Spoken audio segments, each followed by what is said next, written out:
अख्तर साहब हमारे जो सीनियर, उन्होंने कहा कि हजरत का पैगाम सुना दीजिए। मैं आप तमाम के सामने पैगाम सुनाता हूँ, आप जरा सा साइलेंट बैठेंगे। हजरत का पैगाम है, ये पॉलिटिकल पैगाम नहीं है। एक मुफ्ती ने आपके लिए पैगाम भेजा है, वो पैगाम आप जरूर सुनिए।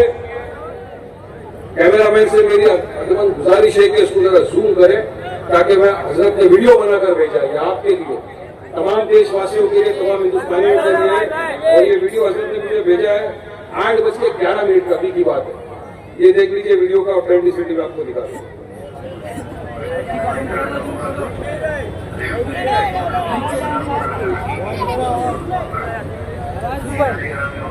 आवाज बढ़ाइए, आवाज।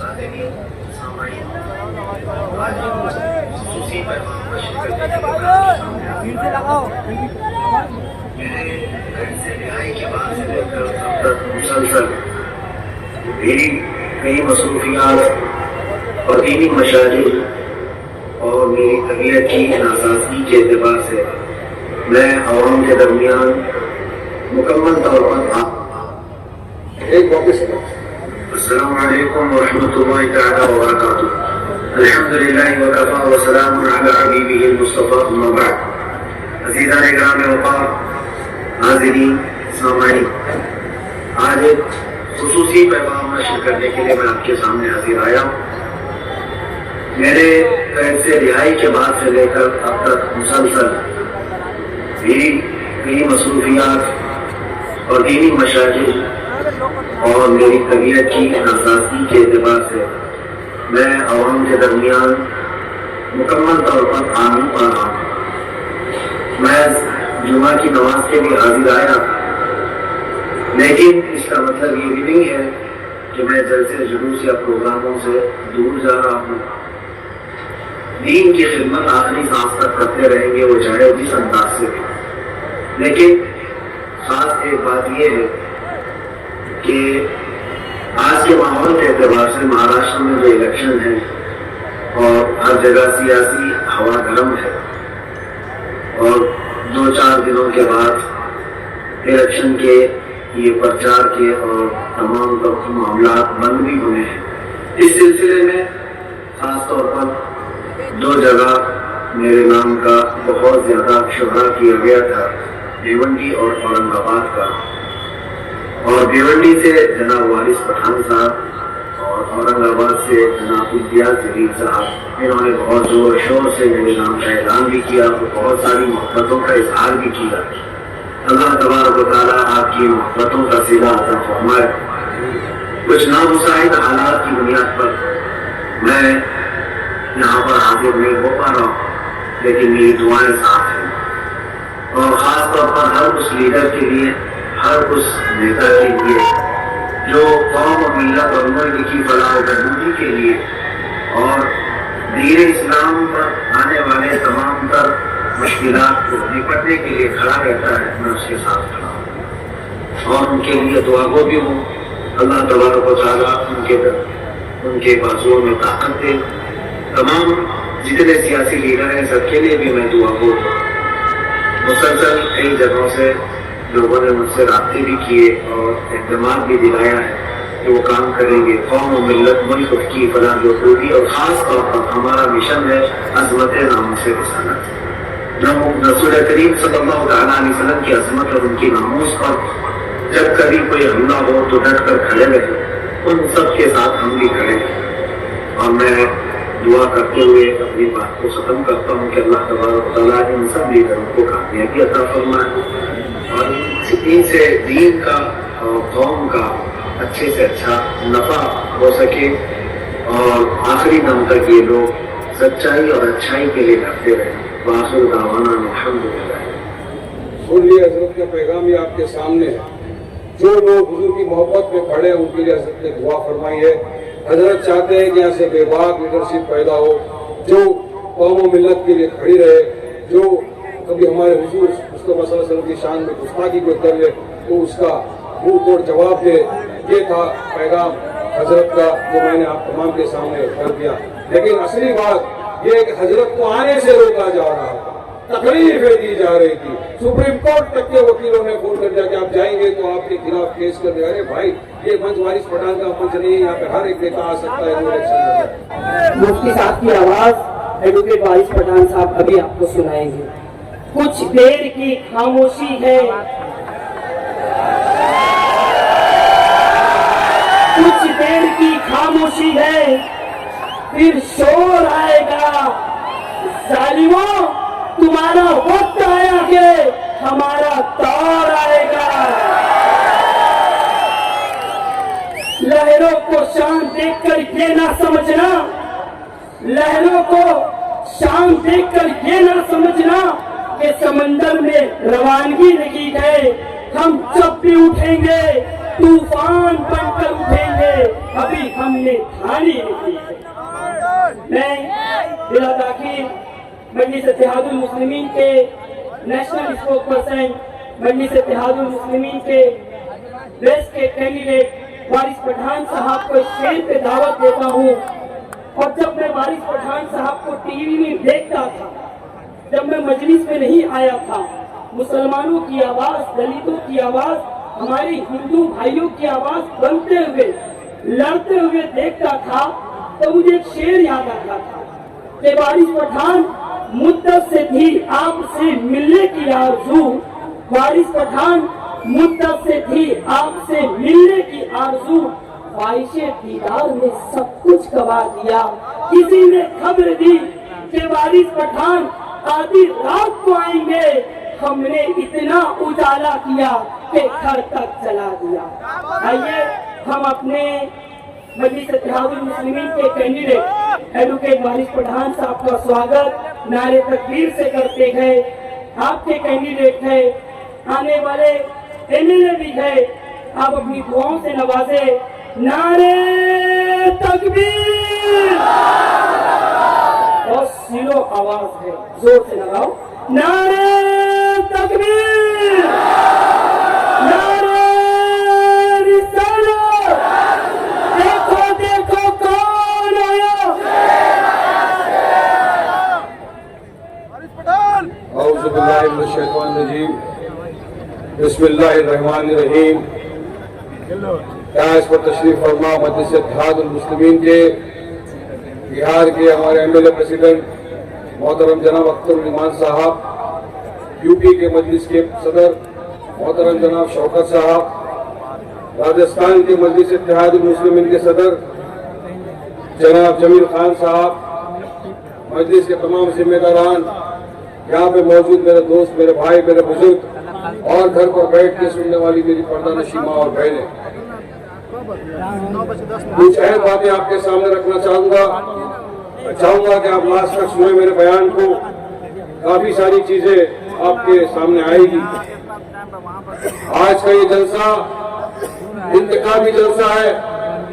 जिस तरह मुख्तलिफ सियासत पार्टियों ने अपने अपने उम्मीदवारों को महाराष्ट्र में उतारा है, भिवंडी में उतारा है, इसी तरह मजलिस इत्तेहादुल मुस्लिमीन ने आपके अपने भाई, आपके अपने दोस्त, आपके बेटा एडवोकेट वारिस पठान को भिवंडी पश्चिम से अपना उम्मीदवार बनाया है। 20 नवंबर को चुनाव है, पोलिंग होनी है, वोटिंग होनी है। मजलिस इत्तेहादुल मुस्लिमीन का निशान पतंग है, बटन नंबर 7, पतंग बटन नंबर 7। आप देश के तमाम हालात से वाकिफ हो, आज क्या चल रहा है हमारे यहाँ। खास तौर से मैं बात करूंगा भिवंडी शहर की। भिवंडी पश्चिम में हमारी लड़ाई एक तरफ के महायुति से है, दूसरी तरफ महाविकास आघाड़ी, जिसके 2 टुकड़े हो गए, एक कांग्रेस बन गया, एक एसपी बन गया। इनसे भी हमारी लड़ाई है। हम न इसका हिस्सा है, न हम इनका हिस्सा है। हम आवाम के दिल का हिस्सा बन के आपके बीच में आए हैं। मैं तो आपका दिल जीतने आया हूँ, दुनिया जीत के तो सिकंदर भी खा लिया, चला गया। मैं आपके दिल में अपनी जगह बनाने आया हूँ, आपके दिल में अपना घर बसाना आया हूँ, भिवंडी को अपना मकाम बनाना आया हूँ। आप एक तरफ देखिए, 10 साल से आपके रूपों को लेकर इख्तिदार की कुर्सी पर बैठे हैं, ऐसे भाजपा के एमएलए जिनको आपने वोट देकर इख्तियार दिया, उनके साथ दूसरा कैंडिडेट जो है टीवी, बताता हूं क्या है, पूरी बात बोलूंगा, है बहुत कुछ है बताने को, बाकी सुन के जाना, पूरा पैगाम सुना रहा हूं, पूरा पैगाम सुना रहा हूं। हजारी साहब के बारे में बता रहा हूं, पूरा पैगाम आपको सुनाऊंगा, सुन के जाना। वक्त भी बताएंगे। हजारी साहब पूरी तरह से इस तरह लगे हुए कि आएंगे, उसके पहले बोले अगर मैं नहीं पहुंच सका वारिस भाई, मेरा पैगाम मेरे लोगों तक जरूर पहुंचाना। आप पैगाम पहला सुनना चाहते हो, मेरी बात सुनना चाहते हो, बता पैगाम सुनो, पैगाम 1.5 साल बाद हजारी साहब ने पहली मरतबा अगर कहीं पैगाम दिया है तो मेरे भिवंडी के आवाम के लिए दिया है। मैं बताना चाहूंगा क्या हुआ, सुनिए। वारिस पठान कभी झूठ नहीं बोलता, सच्ची बात बताता हूं सबके साथ। जब मुफ्ती सलमान अजहरी साहब अल्हम्दुलिल्लाह जेल से रिहा हो गए, बाहर आए, मुफ्ती साहब ने फोन किया, वारिस भाई कैसे हैं आप? मैंने कहा हजरत बहुत अच्छा हूं मैं, हजरत आप कैसे हैं? बोले बस 8 महीने के बाद आया हूं वारिस भाई, मैंने सुना आप चुनाव लड़ने खड़े हुए। मतलब जी बिल्कुल मुफ्ती साहब, मैं भिवंडी से इस वक्त, मुझे मेरी पार्टी ने चुनाव लड़ने के लिए कहा है। उन्होंने कहा वारिस भाई मुझे आज भी वो दिन याद है जब आप मुझे घाट के ऊपर पुलिस स्टेशन में ले गए थे, रात का वक्त था, आप दौड़े चले आए, सबसे पहले आप वहां आए, मेरे साथ खड़े रहिए, मेरा साथ दिया। उसके बाद जो सफर चला उसमें पासा एक्ट लग गया, सब लग गया, आप लोग मेरे साथ खड़े। मैं जेल में बैठकर देख रहा था कि जब कोई बोल रहा था कि मुसलमानों को मस्जिद में घुस के चुन चुन के मारेंगे, उस वक्त आप बेबाकी के साथ आवाज उठा रहे थे, मैं जेल में बैठकर देख रहा था। आपने यहाँ तक कहा था कि तू बेटा आएगा मस्जिद में, 2 टांग पे मगर जाएगा तू स्ट्रेचर के ऊपर। ये बात नहीं थी, आप लोगों ने कही थी। फिर उन्होंने कहा आज देख क्या हालत चल रहा है यहाँ पर। मैंने बात की, हजरत देखिए रामगिरी जैसा आदमी, आपने तो कुछ कहा भी नहीं, आपने सिर्फ अशार पढ़ा था जिसके लिए सरकार ने आपको अरेस्ट करके पासा के कानून के तहत गिरफ्तार कर दिया। हजरत ने कहा बिल्कुल सही बात है। मैंने कहा हजरत देखिए रामगिरी को, एक टकला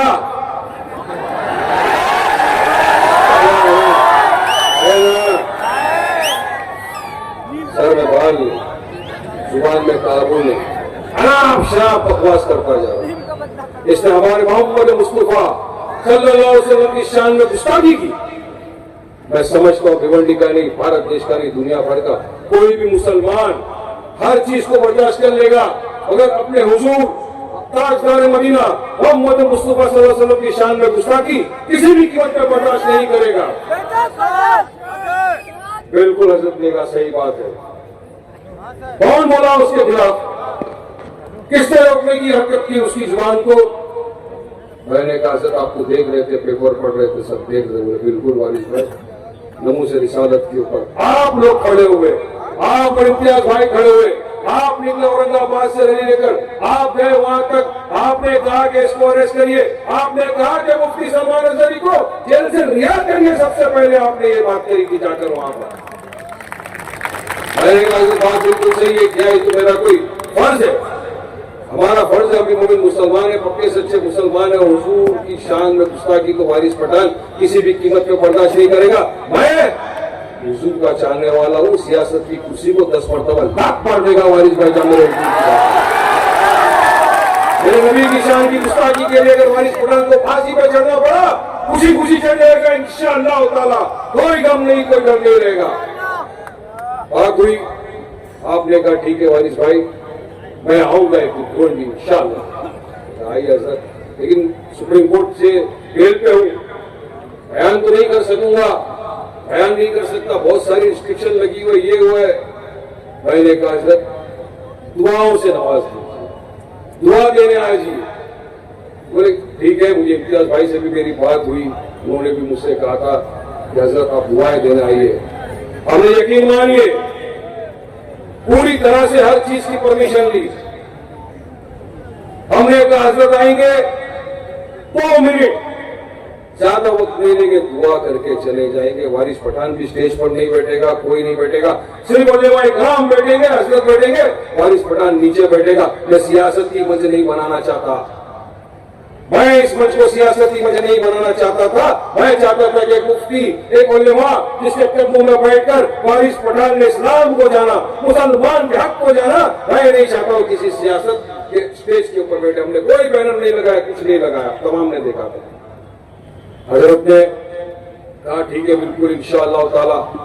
बस ये था, इम्तियाज भाई ने कहा कि मुझे हजरत ने 16 तारीख दिए मेरे आने की, तुम्हारे यहाँ 15 को जाएगी। इतना बोलना था कि यकीन मानिए पूरे के पूरी ये सरकार, पूरा प्रशासन, पूरा अपोजिशन, पूरे के पूरे लग गए सर के पीछे, हाथ पर लोगे लग गए सर, नहीं आप ऐसा नहीं कर सकते, वहां जाएंगे तो यहाँ आएंगे, ये कर देंगे, सुप्रीम कोर्ट जाएंगे, फिर कैंसिल कराएंगे, फला कर देंगे, टिमका कर देंगे, सब चीज फिर कल रात को सर से मेरी बात हो सकती है वारिस भाई, मैं इंशाअल्लाह ताला पूरी कोशिश करूंगा कल पहुंचने के लिए। आज जुमा के बाद मेरी बात हो रही थी, हजरत आ रहे, मैंने कहा कोई बैनर नहीं लगाया हजरत, कुछ नहीं। हजरत ने कहा बिल्कुल इंशाअल्लाह। मेरे तो घर के बाहर पूरा पुलिस बैठ गया, मेरे घर के बाहर तो पूरे के पूरे सियासती ओपोनेंट वाले आ गए, सब आ गए। वारिस भाई सब क्या बोलना है कि नहीं आप नहीं जा सकते, अगर दुआ भी देनी है तो आप यहाँ से बैठ के दुआ दे दीजिए। मैंने कहा हजरत क्या बात है, क्यों नहीं, आइए, मैं तो आपको दुआ देने बुला रहा हूँ। मैं तो चाहता हूँ कि दूसरे भी तो सियासतदार यहाँ से खड़े वो भी आ जाए मंच पे बैठे, क्योंकि मुफ्ती दुआ कर रहा है, कब किसकी दुआ कबूल हो जाए किसके लिए कोई बोल नहीं सकता। लिहाजा मैंने ये नहीं बोला कि सिर्फ मेरे लिए, आइए सारे के सारे जितने खड़े हुए एमएलए सब आइए, सब दुआ लीजिए। जनता जनार्दन है, जनता के दिल में जिसके लिए मोहब्बत आएगी जनता उसको चुन के ऐवान असेंबली में भेजेगी। लोगों को लगेगा, जनता को लगेगा कि हमको चुन के इसको ऐवान असेंबली में भेजना है, तो जनता उसी को भेजेगी। आप आइए, मुफ्ती साहब ने कहा निकल नहीं सकना, यहाँ से इतने सारे लोग जमा हो गए। शाम तक का मुफ्ती साहब ने कहा अगर मैं आ गया वारिस भाई तो मेरी बेल भी कैंसिल हो सकती है, सुप्रीम कोर्ट ने बेल दिया।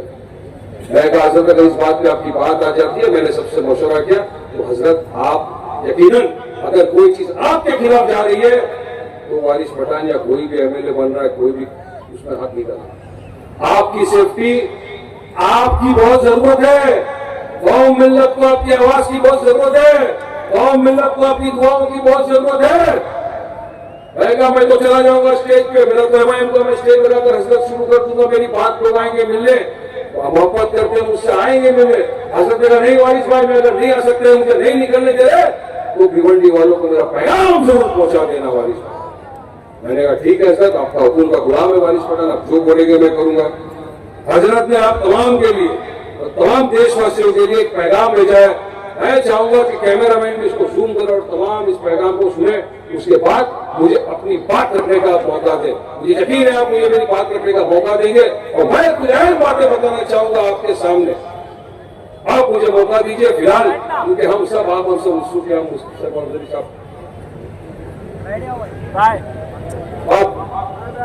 बात कर लेते हैं। पैगाम सुनाता हूँ आपको, ये पैगाम बहुत अहम पैगाम है तमाम के लिए।